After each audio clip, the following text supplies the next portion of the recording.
दोस्तों, आजादी के बाद जब भारत अपनी मूलभूत जरूरतों के लिए लगातार संघर्ष कर रहा था, उसी समय भारत को पाकिस्तान के साथ कश्मीर के मुद्दे पर लड़ना पड़ा। उसके बाद 1962 में चाइना के साथ एक जबरन वॉर में उलझना पड़ा। 1965 में फिर से एक बार पाकिस्तान के साथ वॉर हुआ और 1971 में बांग्लादेश की आजादी के लिए पाकिस्तान के साथ एक बार फिर से भारत आमने सामने आया। इस युद्ध के दौरान यह देखा गया कि तमाम शक्तिशाली जो देश हैं, जो भारत को अपना दोस्त मानने की बात कर रहे थे, उन सारे के सारे देशों ने भारत को एक बार फिर से धोखा देने का काम किया। इन्हीं सारी बातों से सबक लेते हुए भारत ने यह निश्चित किया कि दुनिया के सामने भारत भी अपनी धाक को स्थापित करने के लिए अब वो हर एक कदम उठाएगा, जिसके लिए भारत को अब किसी दूसरे देश की तरफ मुड़कर देखना ना पड़े। और यहीं से शुरू होती है ऑपरेशन स्माइलिंग बुद्धा की कहानी। तो दोस्तों, आज के इस पूरे के पूरे वीडियो में हम देखेंगे कि किस प्रकार से ऑपरेशन बुद्धा को, यानी कि भारत के पहले न्यूक्लियर टेस्ट को एग्जीक्यूट किया गया, उसके पीछे कौन कौन से चेहरे थे और किस तरीके की प्लानिंग थी। तो हम जानते हैं कि 1962 का यह युद्ध चाइना के द्वारा किस तरीके से हमारे ऊपर थोपा गया। इसके बाद पाकिस्तान को यह फील होता है कि चाइना ने जब भारत को शिकस्त दे दी तो यह सही मौका है कि भारत अभी उभर कर खड़ा नहीं हो पाया है, तो हम भी इसके ऊपर एक युद्ध करते हैं और इस युद्ध में हमें जरूर सफलता मिलेगी। तो उसके बाद पाकिस्तान के साथ वॉर हुआ। हालांकि पाकिस्तान को इस युद्ध में करारी शिकस्त भारत के द्वारा दी गई। ये इंडो चाइना वॉर और इंडो पाक वॉर जो हुआ, इसके बाद भारत को एक स्थिति समझ में ये आ गई कि अब हमें दुनिया के और देशों की तरफ मुड़ के देखने की आवश्यकता नहीं है, बल्कि हमें भी कुछ ऐसा ताकतवर कदम उठाना पड़ेगा जिससे भारत की तरफ कोई भी दुश्मन आंख उठाकर ना देख सके।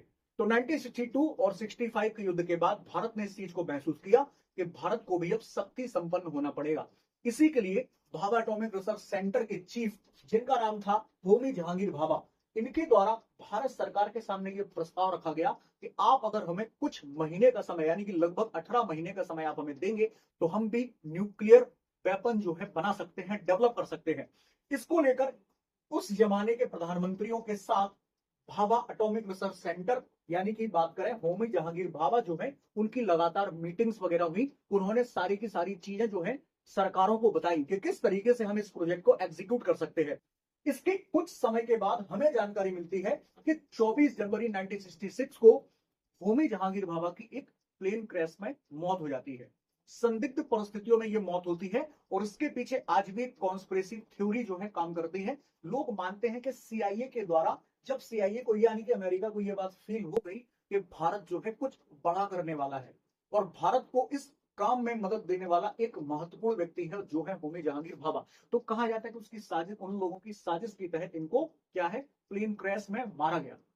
लेकिन वो सारी की सारी बातें जैसा भी है वो अपन उनको बाद में कभी डिस्कस करेंगे। तो यहाँ पे आप याद रखना कि इनकी मृत्यु के बाद, भाभा जी की मृत्यु के बाद, इस प्रोजेक्ट की जिम्मेदारी जो है वो किसको मिली, तो याद रखिएगा विक्रम साराभाई। विक्रम साराभाई ने इस पूरी की पूरी जिम्मेदारी को अपने हाथों में लिया। लेकिन कुछ समय के पश्चात देखा जाता है कि इनकी भी संदिग्ध परिस्थितियों में अननेचुरल डेथ हो जाती है और इस डेथ के बाद इनके एक शिष्य थे जिनका नाम था एच.एन. सेठना। क्या नाम था? एच.एन. सेठना।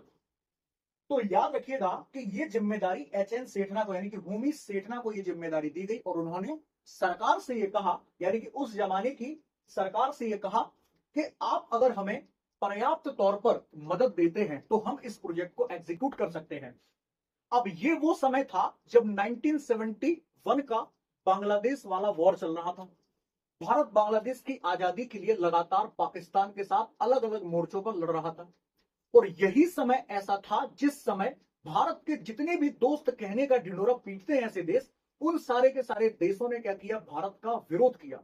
और पाकिस्तान के समर्थन में याद रखिएगा कि भारत के विरोध में यूएसए ने अपना 7वें नंबर का 7वां बेड़ा जो है वो भेजा था पाकिस्तान की मदद के लिए। लेकिन इंदिरा गांधी, उस जमाने की जो प्रधानमंत्री थी, उन्होंने झुकने से साफ इनकार कर दिया। और इसी के बाद उनको एक बात भी समझ में आ गई कि अगर हम स्वयं शक्ति संपन्न नहीं हुए तो दूसरे जो देश हैं जो हमें मित्रता के नाम पर ठगने का काम करते हैं, ये हमेशा हमारे साथ ऐसा ही करेंगे। तो इसी युद्ध के तुरंत बाद ये पटकथा लिखी जा चुकी थी कि अब भारत किस प्रोजेक्ट पर काम करेगा। ये प्रोजेक्ट वही था जिसके बारे में पूर्व के प्रधानमंत्रियों को होमी जहांगीर भाभा जी के द्वारा कान में बात डाली गई थी। तो उसी प्रोजेक्ट पर काम करने की बात जो है ये अब होने लगी। तो यहां पर आप याद रखना कि प्रधानमंत्री इंदिरा गांधी जी को एच.एन. सेठना जी जो उस समय पर चीफ थे इस प्रोजेक्ट के, उन्होंने ये बताया और साथ में ये उस जमाने के रक्षा मंत्री जो थे उनके वैज्ञानिक सलाहकार भी थे।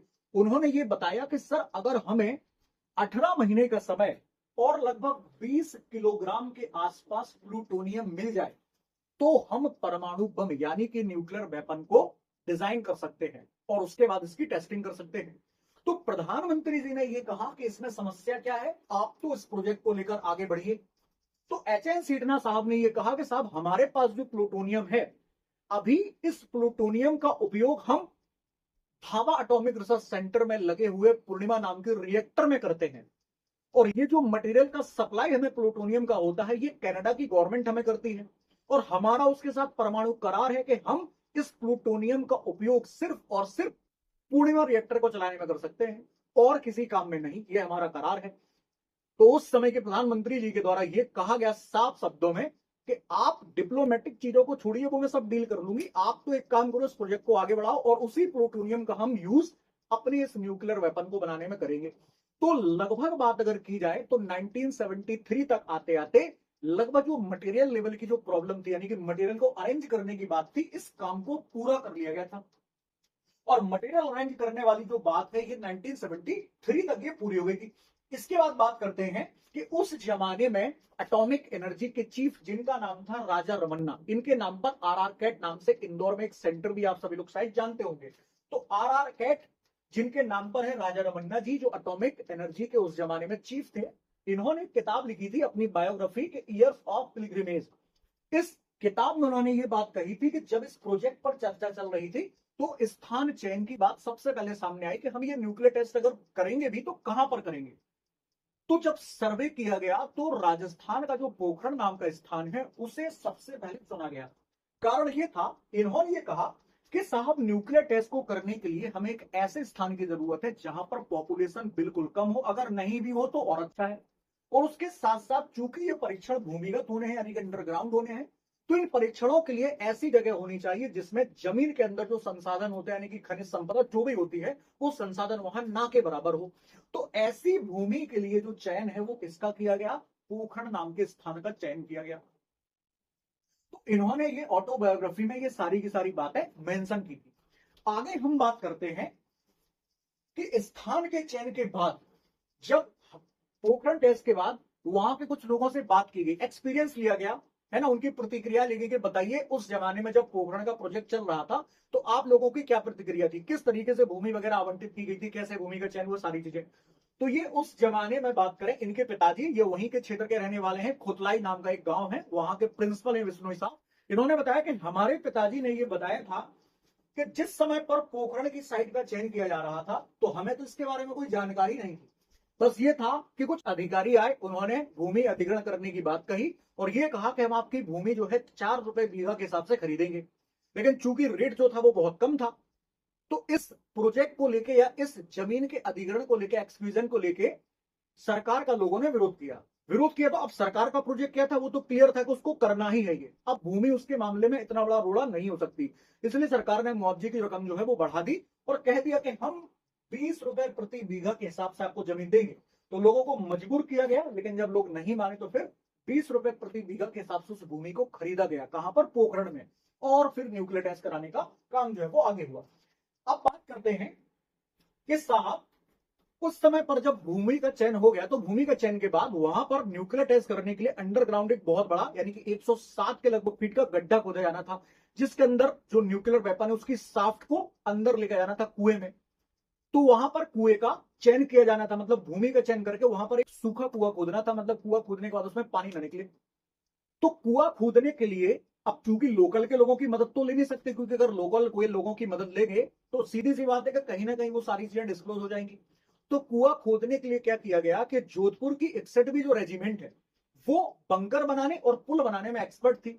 तो उसे बताया गया कि आपको यहां पर आप आर्मी के लोगों के लिए क्या करना है, कुआं खोदना है और कुआं लगभग 107 फीट के आसपास होना चाहिए।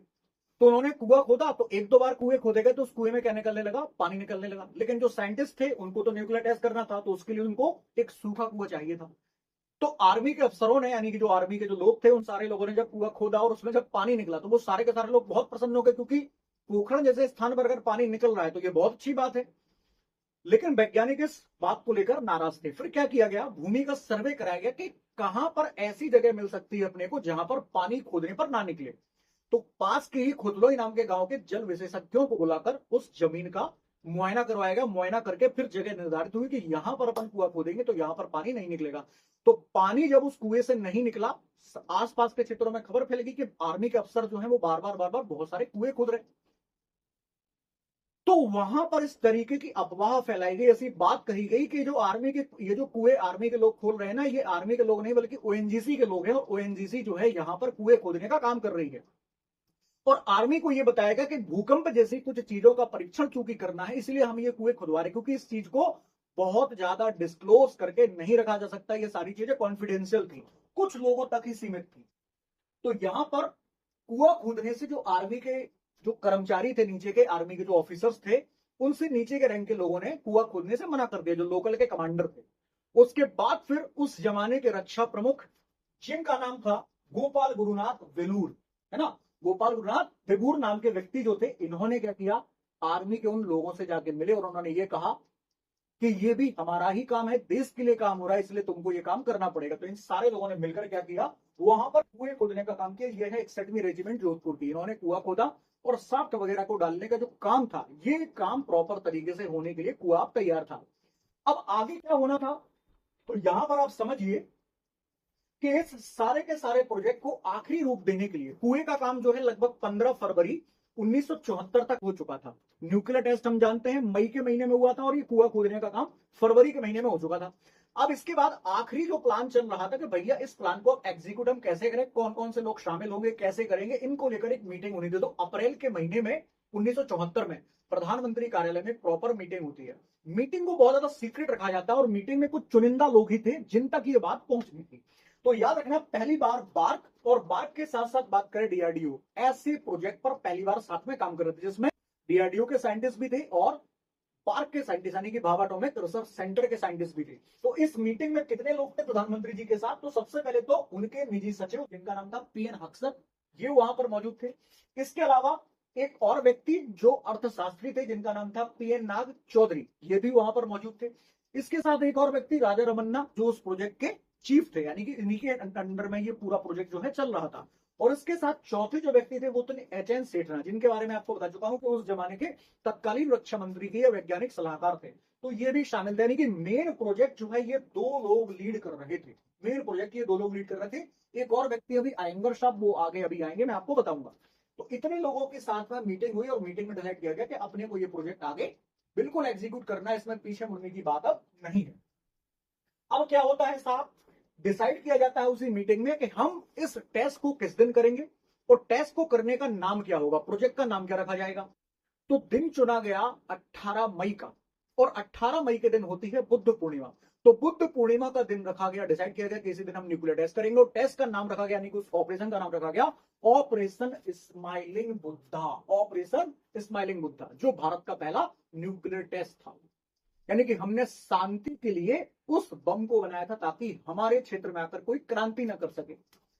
आगे क्या होता है, अब प्रोजेक्ट पर काम स्टार्ट हो गया और पोखरण में चीजों को पहुंचाने पर काम होने लगा। तो सबसे पहली जिम्मेदारी पीके आयंगर साहब को दी गई, जिन्होंने क्या किया था, पीके आयंगर साहब ने, जिन्होंने इस पूरे के पूरे परमाणु बम का डिजाइन क्रिएट किया था और उसे डिजाइन किया था कि किस तरीके का परमाणु बम होगा। ये वो व्यक्ति है, कौन है, पीके आयंगर। तो इनको जिम्मेदारी दी गई कि आप भाभा एटॉमिक रिसर्च सेंटर से जो प्लूटोनियम है और प्लूटोनियम के साथ उसका जो ट्रिगर है, ये फ्लाइट के माध्यम से लेकर कहां पहुंचेंगे, पोखरण पहुंचेंगे। तो ये पोखरण फ्लाइट के माध्यम से पहुंचते हैं कुछ मटेरियल लेकर। उसके बाद हम बात करते हैं, एक और व्यक्ति है जिनका नाम है राम गोपाल चिदम्बरम जी, एक साइंटिस्ट है, न्यूक्लियर साइंटिस्ट। इनको ये जिम्मेदारी दी गई कि बाकी का जो मटेरियल है, बाकी के जो पुर्जे हैं, आप बाई रोड लेकर जाइए, क्योंकि सारी चीजें हम फ्लाइट के माध्यम से नहीं भेज सकते। तो बाई रोड ये लेकर सारी की सारी चीजों को कहां पहुंचते हैं, पोखरण पहुंचते हैं। अब इस तरीके से सारा का सारा मटेरियल जो है ये पोखरण में इकट्ठा हो जाता है, और अब तैयारी होती है कि साहब इस प्रोजेक्ट को, यानी कि इस टेस्ट को करने के लिए हमें जमीनी स्तर पर क्या क्या चीजें करने की जरूरत है। तो ये सारी की सारी चीजें की गई। अब क्या होता है कि यहां पर साइंटिस्ट जो लोग थे, उन्होंने जहां पर टेस्ट करने के लिए जो साफ्ट बनाई थी, यानी कि जैसे हम कुआं कहते हैं वैज्ञानिक भाषा में, आप कुआं कह सकते हैं, उसे वैज्ञानिक भाषा में साफ्ट कहते हैं। तो साफ्ट जहां पर उसको न्यूक्लियर वेपन को डाला जाना था अंदर, वहां से लगभग हम बात करें तो 5 किलोमीटर की दूरी पर जो साइंटिस्ट थे, न्यूक्लियर साइंटिस्ट, जहां से वो बटन दबाया जाना था, वहां उस टेस्टिंग साइट से लेकर 5 किलोमीटर दूर तक लकड़ी की बड़ी बड़ी मचान बनाई गई थी। इस तरीके की मचान, मचान समझते हो आप, खेत वगैरह में ऊपर किसान वगैरह सोने के लिए बनाते, तो ऐसी मचान जो है बनाई गई थी जिसके अंदर साइंटिस्ट वगैरह बैठे हुए थे और वहीं से सारी चीजों को क्या कर रहे थे, वो ऑपरेट कर रहे थे। उसी से कुछ दूरी पर, लगभग 4 किलोमीटर दूर पर, उस पूरे के पूरे प्रोजेक्ट को तरीके से कैप्चर करने के लिए कुछ कैमरामैन को भी बुलाया गया था, ताकि साइट में क्या हुआ है दुनिया को यह सबूत देने के लिए हमारे पास फोटो वगैरह भी होनी चाहिए। जैसे आज के समय पर बहुत सारे लोगों को आपने देखा होगा ना कि भारत की सरकार कुछ भी करती है उनको सबूत चाहिए होते हैं, तो ये इंदिरा गांधी जी को उस समय पर पता था कि नहीं साहब, बिना सबूत के तो काम नहीं चलेगा, हमें सबूत तो देना पड़ेगा। तो उन्होंने प्रॉपर व्यवस्था कर गई थी कि बढ़िया मचान के ऊपर कुछ कैमरामैन को भी बिठाया कि आपको यहाँ पर फोटो खींचनी है। अब कैमरामैन को ये कैसे पता चलेगा कि ट्रिगर वगैरह दबा दिया गया है या बम वगैरह फट गया? तो ट्रिगर को दबाने के लिए जो काउंटिंग की जानी थी, 1 से लेकर 10 तक जो काउंटिंग होनी थी, उस काउंटिंग को लेकर एक लाउड स्पीकर वगैरह भी लगाया गया, क्योंकि 5 किलोमीटर की दूरी पर टेस्टिंग साइट से साइंटिस्ट थे और उनसे 4 किलोमीटर की दूरी पर कैमरामैन थे, तो उनको ये बात प्रॉपर काउंटिंग सुनाई दी जाए, इसके लिए उन्होंने क्या लगाया, लाउड स्पीकर, जिसमें 1 2 3 4 5 6 इस तरीके की काउंटिंग कैमरामैन को सुनाई दी, और जैसे ही काउंटिंग 10 हो और वो खिच खिच खिच खिच बढ़िया फोटो वगैरह ले ले। तो ये सारी व्यवस्थाएं वहां पर की गई। अब आखिर में क्या होता है भाई साहब, आखिर में क्या होता है कि साइंटिस्ट लोगों ने क्या किया, कुएं के अंदर पूरी वायरिंग वगैरह फैला के और उस साफ्ट के अंदर क्या कर दिया, न्यूक्लियर वेपन को रख दिया। वजन था लगभग उसमें 1400 किलो के आसपास, क्लियर है, 1400 किलो के आसपास का न्यूक्लियर वेपन उसमें मौजूद था, मटेरियल था। उसको उतारा गया उसके नीचे, कुएं के अंदर 107 फीट नीचे, और उसकी वायरिंग वगैरह को आखिरी बार चेक किया गया। लेकिन जैसे ही ट्रिगर दबाने के लिए उन्होंने जो मीटर लगा हुआ था उस मीटर की तरफ नजर डाली, तो देखा गया कि इसमें इलेक्ट्रिसिटी का पावर मात्र 10% आ रहा है, बाकी 90% पावर आ ही नहीं रहा है। फिर भी इन सारी चीजों को देखते हुए क्या किया गया, ट्रिगर को जैसे ही प्रेस किया गया, तो ट्रिगर प्रेस करने के बाद तुरंत उनको, साइंटिस्ट लोगों को यह लग रहा था कि तुरंत धमाका होगा, लेकिन तुरंत धमाका नहीं हुआ, क्योंकि अब पहला टेस्ट था। ऐसा तो था नहीं कि 5-10 बार वो लोग न्यूक्लियर टेस्ट कर चुके थे तो पता था कि कितनी देर में होगा, तो ये तो पहली बार था। तो उन्होंने जैसे ही ट्रिगर दबाया तो सारे के सारे लोग एकदम शांत हो गए, उनको लगा कि कहीं वायरिंग में प्रॉब्लम हो गई और ये प्रोजेक्ट हमारा जो है फेल हो गया। लेकिन जैसे ही 30 सेकंड हुए, तो 30 सेकंड के बाद हवा का और रेत का ऐसा गुबार उठा कि जितने भी साइंटिस्ट मचान के ऊपर चढ़े हुए थे, पूरे मचान मचान तहस नहस होकर सारे नीचे गिरे। कुछ साइंटिस्ट लोग खुशी के मारे, जैसे उनको पता चला कि न्यूक्लियर टेस्ट जो है कामयाब हो गया, तो मचान से सीढ़ियों से उतरने की जगह वो सीधा कूद के नीचे आ गए और एकदम एक दूसरे से गले लगे, और बढ़िया उनको समझ में आ गया कि भाई प्रोजेक्ट जो है सफल रहा। रेत का बड़ा सा गुबार 107 फीट नीचे जब न्यूक्लियर टेस्ट हुआ, यानी कि न्यूक्लियर वेपन फटा, तो इस तरीके रेत का बहुत बड़ा सा गुबार उठा, और उसके बाद सारे के सारे साइंटिस्ट भयंकर खुश हुए, एक दूसरे से गले मिले, इनकी तुरंत फोटो ली गई। और इसके बाद राजा रमन्ना और एच एन सेठना दोनों लोग स्वयं प्रधानमंत्री कार्यालय दिल्ली पहुंचे और उन्होंने क्या किया, सूचना दी। हालांकि सूचना पहले ही दे चुके थे प्रधानमंत्री जी के निजी सचिव को, और प्रधानमंत्री जी के निजी सचिव बता पाते उसके पहले ही इंदिरा गांधी उनके पास आई और उन्होंने पूछा कि क्या हुआ। तो सुबह 8 बजे ये बटन दबाया गया था, ट्रिगर, और उसके कुछ समय के बाद इंदिरा गांधी तक ये बात पहुंच गई थी। तो इंदिरा गांधी से यही कहा गया उनके सचिव के द्वारा कि बुद्धा इज स्माइलिंग, और जैसे ही उन्होंने ये बात सुनी तो उनको यकीन हो गया कि चलो भैया प्रोजेक्ट सफल हो गया। उसके बाद एच एन सेठना और राजा रमन्ना जब उनसे मिले तो उन्होंने कहा कि अब कार्यक्रम खत्म हुआ, आप लोगों ने बहुत बढ़िया काम किया और आप बढ़िया तरीके से पार्टी कीजिए। तो इस तरीके से भारत जो है पहली बार दुनिया के ऐसे देशों में शामिल हुआ अपनी रणनीति के तहत कि जिसने न्यूक्लियर फैमिली में जो शामिल हुआ। अब जैसे ही ये टेस्ट हुआ 18 मई के दिन, तो दुनिया भर से प्रतिक्रियाएं आने भी लाजमी थी, और इसके लिए इंदिरा गांधी तैयार भी थी कि जो प्रतिक्रियाएं आएंगी मैं समझ लूं। तो यहां पर याद रखिएगा कि इस तरीके का रेत का बड़ा सा गड्ढा हुआ, और इस पूरे के पूरे प्रोजेक्ट पर सबसे पहले जिसको पेट में दर्द हुआ वो था कनाडा। कनाडा ने तीखी प्रतिक्रिया दी कि आपने हमारे साथ विश्वासघात किया है। हमने आपको प्लूटोनियम दिया था नाभिकीय रिएक्टर, यानी कि न्यूक्लियर रिएक्टर की इलेक्ट्रिसिटी प्रोडक्शन के लिए, और आपने उसका यूज किसमें किया, परमाणु बम बना दिया यार, ऐसा थोड़ी चलता है। तो प्रधानमंत्री जी ने कहा कि आई डोंट केयर, हमें तुम्हारी इन बातों से कोई फर्क नहीं पड़ता। लेकिन दुनिया का एक देश ऐसा था जिसने भारत का आज भी साथ दिया, और उसने उस समय पर भी साथ दिया था। आज भी उसने भारत को रफाइल दिए, टेक्नोलॉजी भली 100% ट्रांसफर नहीं की, लेकिन रफाइल दिए, पावरफुल, और उस समय पर भी भारत का साथ दिया। और एकमात्र ऐसा देश था जिसने भारत को लेकर अच्छी बात कही और भारत को बधाई भी दी, और वो देश था कौन? आप सभी लोग जानते हैं, वो था फ्रांस। फ्रांस ने शुभकामनाएं दी थी भारत को कि भारत को भी बहुत बहुत बधाई न्यूक्लियर क्लब में शामिल होने के लिए। तो इस प्रकार का एक न्यूज आर्टिकल उस समय पर छपा था कि India become 6th nation to set off nuclear device, यानी कि भारत अब परमाणु संपन्न देश हो चुका था। तो बताइएगा तालियां कि भारत न्यूक्लियर पावर हो चुका था 1974 में। इसके बाद दूसरा टेस्ट आप सभी लोग जानते हैं कि पोखरण 2 हुआ 1998 में, और उसके बाद भारत के सामने दादागिरी दिखाने वाले देशों की जो भाषा थी वो धीरे धीरे नरम होगी, हम सभी लोग जानते हैं। तो ये पूरी की पूरी स्टोरी दोस्तों आपको कैसी लगी? आप इस प्रकार की और कौन सी स्टोरी हमसे सुनना चाहते हैं, सारी कहानी हमसे सुनना चाहते हैं, तो हमें कमेंट में लिख के बताइएगा। तो चलिए मिलते हैं अगली क्लास में। All the best. भारत माता की जय।